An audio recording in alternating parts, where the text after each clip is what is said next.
Mesdames, Messieurs, bienvenue à l'émission Crois-tu?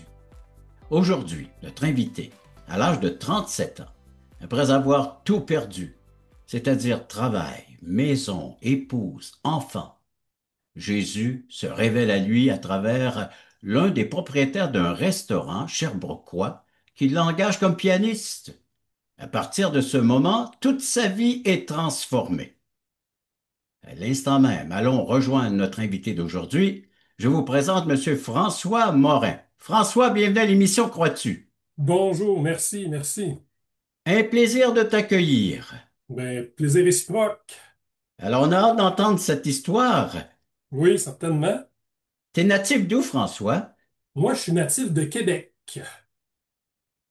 Et maintenant, tu vis dans les cantons de l'Est. Oui, je vis dans les cantons de l'Est. Mon père est arrivé, j'avais 3 ans, ouais, pour le travail. Mon père s'est trouvé un emploi. Il travaillait à Québec. Il est natif de Québec, mais il s'est trouvé un emploi ici à son goût. Donc, mes parents sont déménagés en 1979, ici à Magog, en Estrie. Tu étais tout jeune? Oui, 3 ans, ouais, ouais, ouais, tout jeune. Voilà, alors tu as surtout grandi donc dans les cantons de l'Est. Oui, sauf qu'on retournait très, très régulièrement à Québec, là. Alors, ben, on a hâte d'entendre la suite. Alors, que se passe-t-il dans cette enfance et adolescence sherbrookeoise, ou en tout cas, canton Oui, de c'est pas vraiment certainement. Sherbrooke. Ouais. Oui, oui, certain.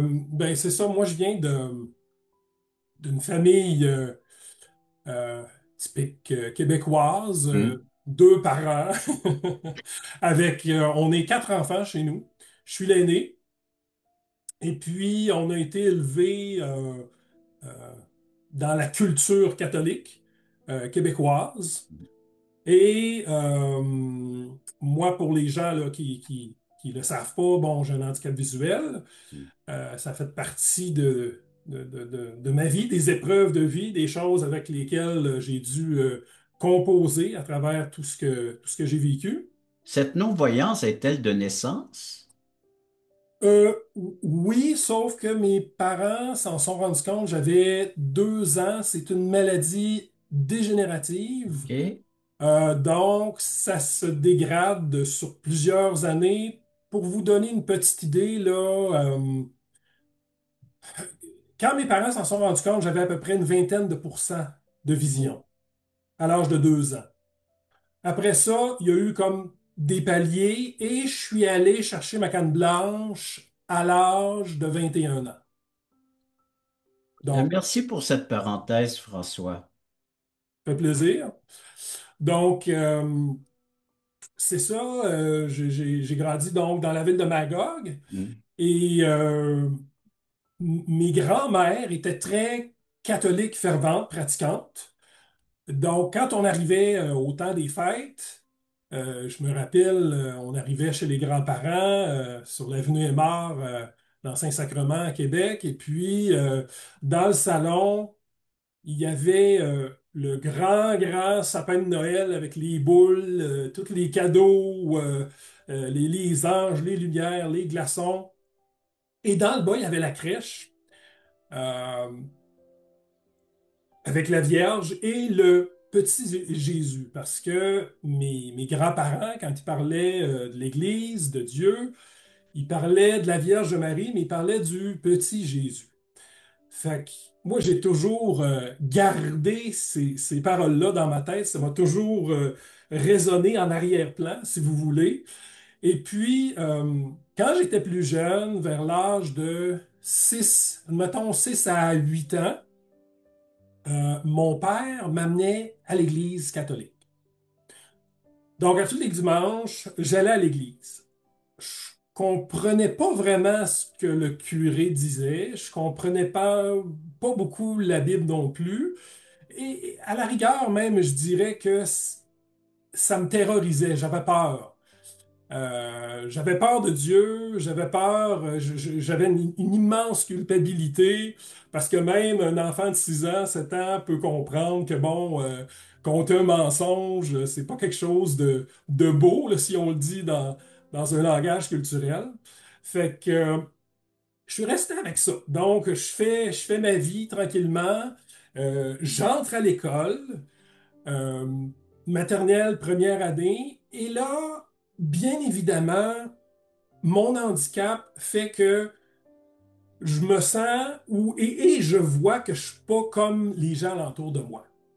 Euh, fait que, tranquillement, il y a comme une espèce comment je dirais donc, une espèce de dichotomie qui s'installe entre les gens alentour de moi et tout ce que je dois produire en tant qu'enfant différent. Parce que à mesure que j'avance dans l'éducation, c'est-à-dire première année, deuxième année, troisième année, en troisième année, mon rythme d'apprentissage au niveau de la lecture était pas pire. J'arrivais à suivre quand même passablement. Mais là, à mesure que les années avancent, donc quatrième, cinquième année, sixième année, ben, les élèves réguliers qui ont une vision, leur rythme de lecture augmente. Moi, ça diminue parce que la maladie que j'ai, c'est une maladie dégénérative. Donc, à mesure que j'avance en âge, mes capacités de lecture diminuent. Donc, ce qui commence à prendre le dessus pour fonctionner dans le milieu scolaire, c'est la mémoire. Et là, on me dit par soit les professeurs ou des gens qu'on appelle des professeurs itinérants, c'est-à-dire c'est des gens qui viennent, qui sont envoyés par l'école Jacques Ouellet à Longueuil, qui est une école spécialisée au niveau des handicapés visuels. Ils viennent aider les professeurs pour essayer de donner des trucs pour que je puisse fonctionner dans le cadre scolaire. Et là, j'avance à travers tout ça. Et là, le gap, si vous voulez, se fait de plus en plus important entre mon rythme d'apprentissage, ce que je peux apprendre et la rapidité, le résultat qu'il faut que je Hmm. fournisse, autrement dit.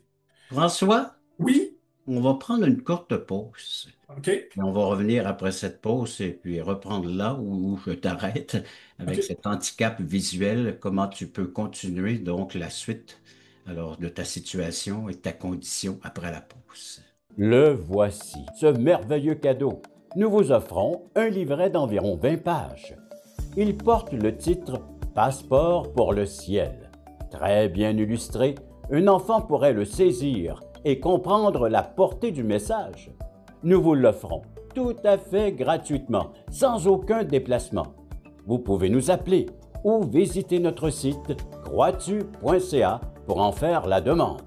Il sera livré directement chez vous. Ce livret est disponible en français, en anglais et en espagnol à la grandeur du Québec et du Canada pour tous ceux qui voudront le recevoir. Il vous expliquera comment obtenir un passeport pour entrer au ciel, et cela pour l'éternité.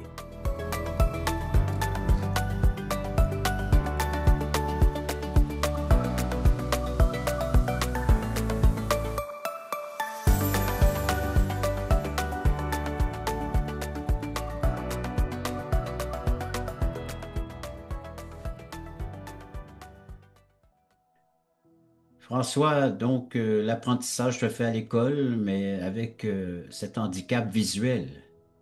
Oui, exactement. Puis après ça, la vie se poursuit avec cet handicap visuel.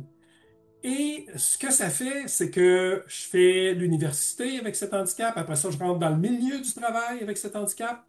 Et ce qui se développe en moi, c'est un désir de prouver aux gens qu'une personne handicapée visuelle est capable de vivre sa vie malgré les difficultés. Hmm. Donc, j'arrive là, et là, et bien évidemment, il y a toute la vie alentour, dans le sens où, bon, j'arrive à 20 ans, 21 ans, les femmes sont belles, j'ai envie d'avoir une conjointe, j'ai envie d'avoir des enfants, donc tout ça s'installe, je finis par me marier, je travaille dans le milieu de la musique, j'accompagne Martine Sinclair, Richard Séguin, Ginette Renault, je suis vraiment dans le milieu artistique.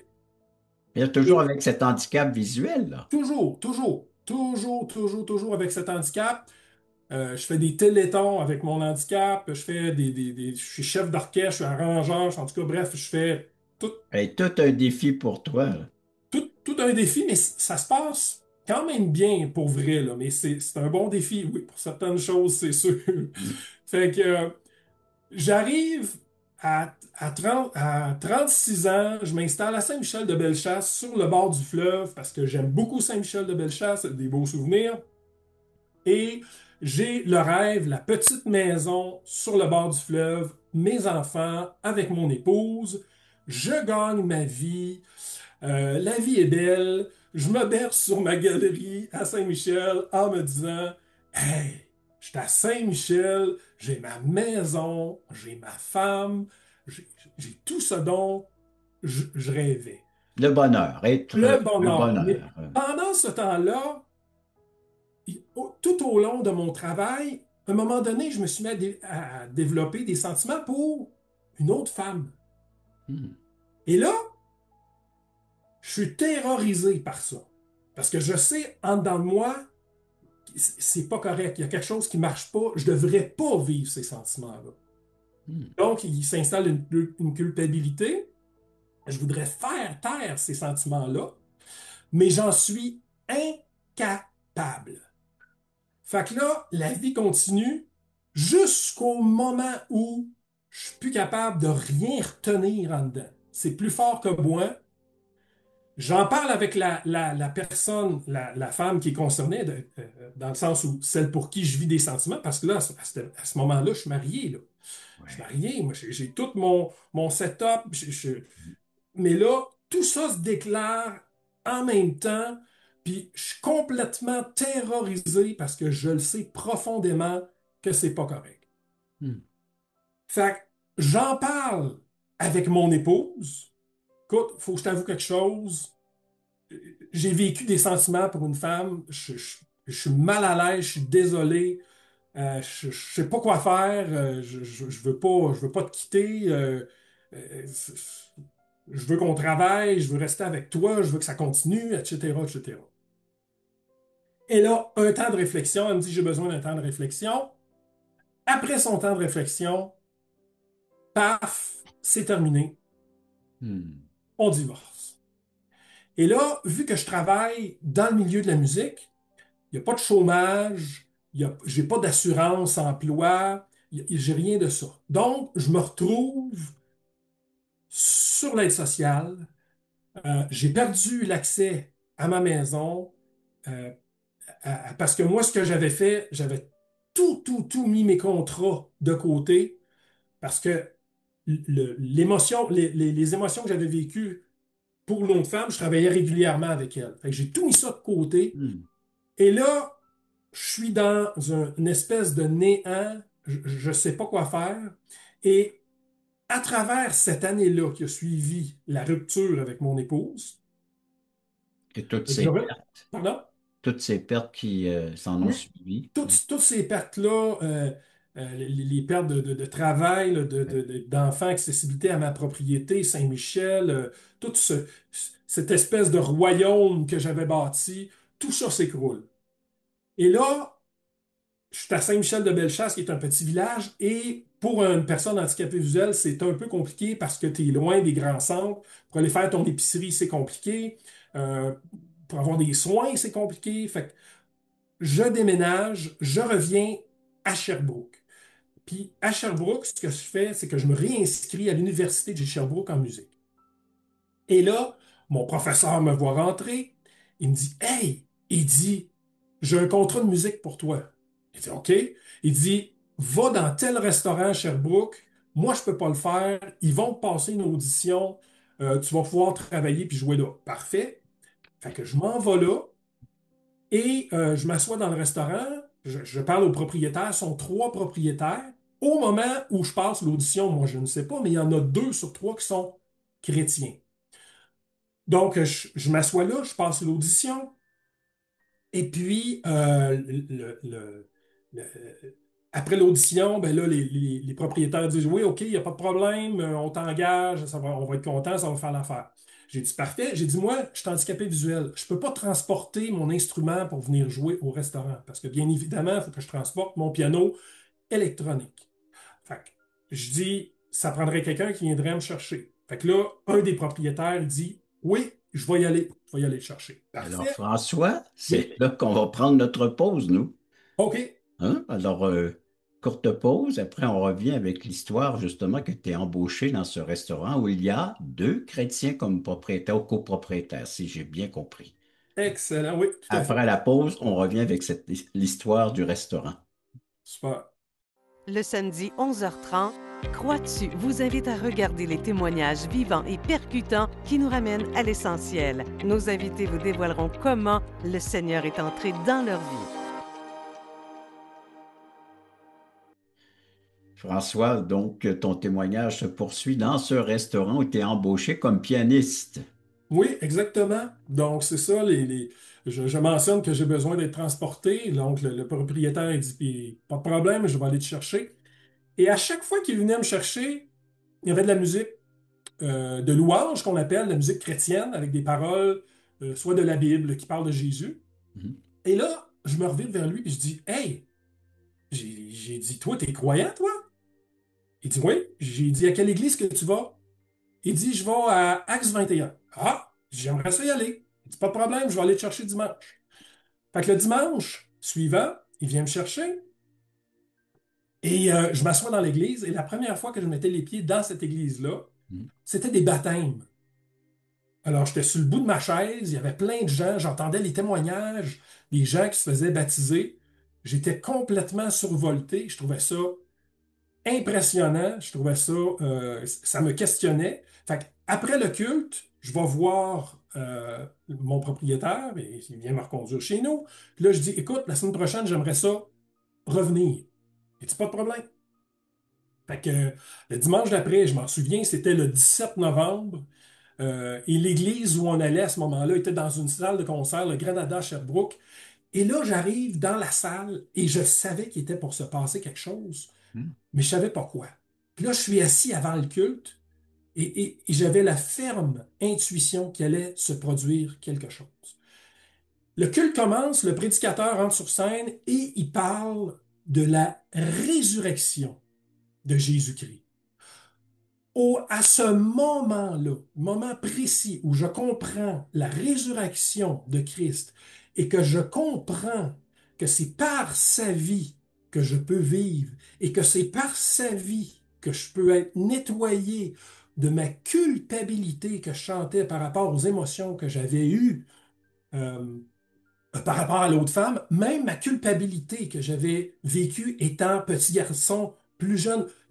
Autrement dit, je voyais tous les 10 commandements passer dans ma tête, puis dire, Mhm. tu ne convoiteras point, tu ne commettras pas d'adultère, tu ne mentiras point, etc. Tout ça se bouscule et je tombe à genoux dans le Granada et je dis, Seigneur, prends ma vie, pardonne-moi. Il y a vraiment, euh, euh, il y a tellement un fossé immense entre nous deux, Seigneur. J'ai besoin de vivre par la vie du Seigneur Jésus. Donc, c'est à partir de ce moment précis-là où j'ai changé ma manière de penser. Je suis venu avec des questionnements parce que là, tout ce que je faisais, je me demandais, hey là, Mhm. c'est-tu correct, c'est-tu pas correct, qu'est-ce qui se passe? Mais à partir de là, le Seigneur m'a nourri, il m'a amené des réponses. Il a mis des gens sur mon sentier qui ont pu me donner des livres à lire. J'ai fait de la théologie. Et en ce moment, tranquillement, je me dirige vers un ministère pastoral. Ah oui. Ouais. Hmm. Donc, Un cœur c'est, vraiment touché puis transformé. ça a été radical. Radical du jour au lendemain. C'était terminé. C'est vraiment un 180. Ce que Dieu appelle ou ce que le Seigneur dit, c'est la nouvelle naissance. Oui, exactement. Exactement. Tu vois ton ancienne façon de fonctionner, puis tu dis, je peux plus marcher comme ça, Une c'est toute terminé. autre vie, une nouvelle vie. Oui, tout à fait. Tout à fait. un miracle, parce que seulement Dieu peut accomplir ça, une transformation si radicale qu'est la tienne. Oui, parce que je ne le cherchais pas. En Même si plus, j'ai entendu parler de lui, je comprenais pas ce que ça veut dire quand j'entendais parler de lui. Je ne comprenais pas. C'est juste quand il a déchiré ce voile, quand il m'a ouvert l'esprit, puis c'est vraiment comme si j'avais vu Jésus-Christ sur la croix. Parce que, tu sais, moi, j'avais toujours entendu parler du petit Jésus. et Mais là, c'était plus ça. Là, c'était le Jésus glorieux, grand, puissant, qui regarde avec ses yeux de feu, puis qui dit, viens, viens à moi. C'est par moi que tu vas vivre ta vie. C'est un par non, personne d'autre. un non-voyant qui voit clair maintenant, avec les yeux Un- du cœur. oui, un non-voyant qui voit clair, puis par la grâce de Dieu. Oui. C'est toute une transformation, François, que tu nous partages là. Ouais. Oui, as-tu un texte biblique qui appuie ce que ton vécu, ton expérience? Oh là là. Oui. Je sais qu'il y en a beaucoup, mais un parmi tant d'autres là, qui... Celui que j'aime beaucoup, c'est le psaume 119, les versets. Oh, je m'en souviens pas Vas-y par de cœur, mais mémoire, le psaume 119, on sait que c'est un très long texte dans la Bible, mais vas-y de mémoire la pensée là, de ce texte. tu es une lampe à mes pieds, la lumière sur mon sentier. Ouais. Donc, c'est ce Je pense que verset-là. c'est le verset 15, ça, mais moi aussi j'y vais de mémoire, là, mais donc ta parole est une lampe à mes pieds et une lumière sur mon sentier. Voilà. Ce dont tu avais besoin et ce dont tout être humain a besoin, de cette Oui, lumière venant d'en haut. oui, une lumière venant d'en haut qui éclaire notre conscience, qui nous amène à marcher dans ce que lui dit des choses et à se À la rendre compte repentance et à la foi, hein. exactement la foi, la repentance et à voir que oui, on est perdu si on ne le connaît pas, si on n'est pas en Mais ça, relation avec François, lui. là, je Oui, vais passer à une courte pause, puis j'aimerais qu'on revienne, on se garde quelques minutes pour préciser ces détails à nos téléspectateurs. Après la excellent. pause. Vous rappelez-vous du temps où vous étiez dans ce monde totalement perdu, quand Dieu vous cherchait? Vous souvenez-vous de la joie ressentie au moment où vous êtes passé de l'ombre à la lumière? Quand votre raison de vivre par l'amour de Dieu est devenue claire, Allons, levons les yeux, montons sur la montagne pour conquérir. À la gloire de Dieu et au salut des âmes perdues, il est temps de célébrer notre foi.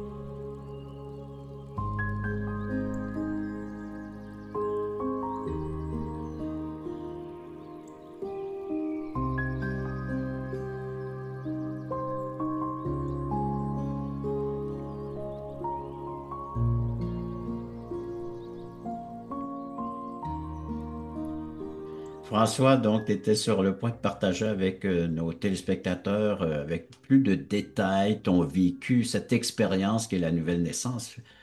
Oui, Veux-tu nous en parler davantage? Ouais. certainement. Comme je disais tantôt,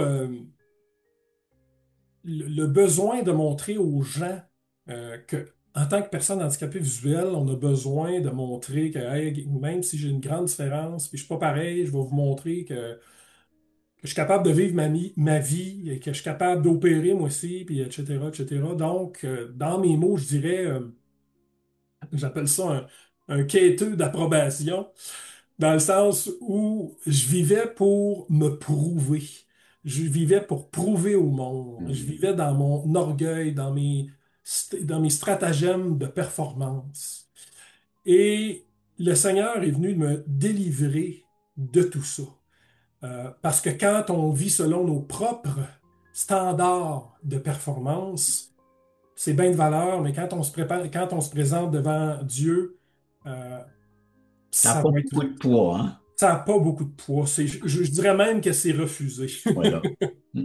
Donc, et c'est à travers le Seigneur Jésus-Christ, puis d'apprendre à connaître Jésus euh, et de voir ce qu'il a fait pour moi. Il est mort à la croix, il est ressuscité pour m'amener dans une nouveauté de vie, une nouvelle façon de penser, une nouvelle manière de marcher euh, dans l'humilité, dans la joie, dans l'amour, la patience envers les gens qui m'entourent.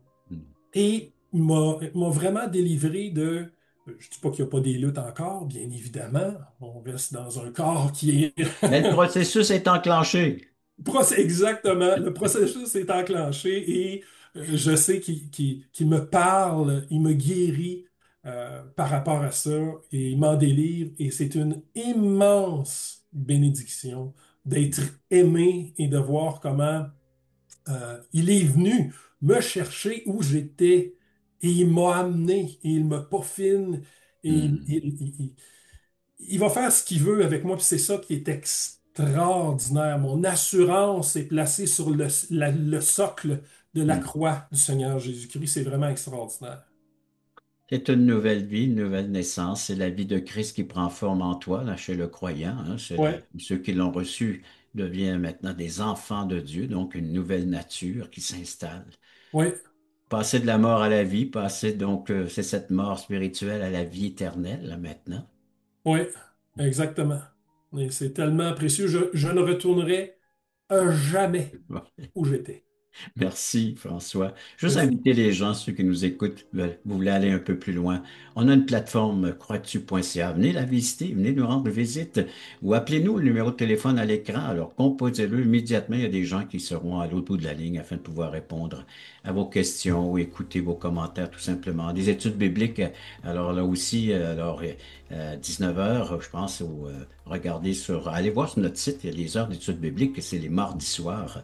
Alors, l'heure est différente entre le Québec et le Nouveau-Brunswick, là. Alors, toujours une heure de différence. Samedi, 9h30, des témoignages de vie comme celui que vous êtes en train d'entendre présentement, d'écouter avec François, notre invité. De la littérature, un passeport pour le ciel. Alors, c'est une belle littérature qui va vous montrer comment faire pour avoir le véritable passeport pour entrer au ciel. C'est notre nouvelle identité en la personne de Jésus-Christ. Tout ça, c'est gratuit, ces services-là. François, merci encore de ta participation à l'émission. Merci, Et merci. je remercie nos téléspectateurs d'avoir été à l'écoute de cette autre émission Croix dessus.